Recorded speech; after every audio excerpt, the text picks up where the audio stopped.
Le campane suonano a festa quando la bara con la salma di Filippo Zanin si appresta a compiere l'ultimo viaggio verso il cimitero di Fonte. È un fiume di gente quello che lo accompagna, tra lacrime, abbracci, dolore e ancora tante domande senza risposta.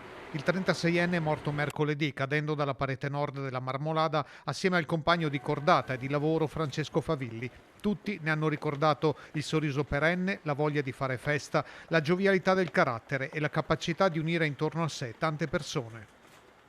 A presiedere il rito è stato Don Federico Fabris, oggi cappellano dell'ospedale di Asiago e già parroco di Mure, la parrocchia in cui Filippo e Giulia si erano sposati nel 2019. Non è facile spegnere le domande perché? Perché così?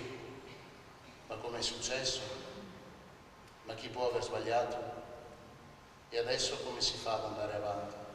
La chiesa di Fonte non è bastata a contenere tutte le persone che si sono strette attorno alla famiglia di Filippo e alla moglie Giulia, la prima a prendere la parola dopo la messa.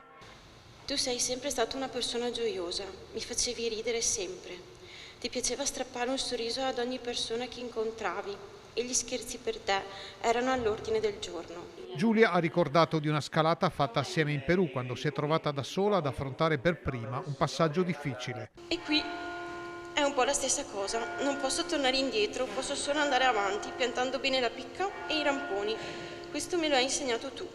Però io ti chiedo una cosa, tieni ben salda la corda, che se cado almeno tu ci prendi. Tra Filippo e le sue montagne c'era un legame fortissimo, ora indissolubile. Alzo gli occhi e guardo in alto, perché ora tocca a te, Signore delle cime, accogliere questo nostro fratello e amico e su nel paradiso lascialo andare per le tue montagne.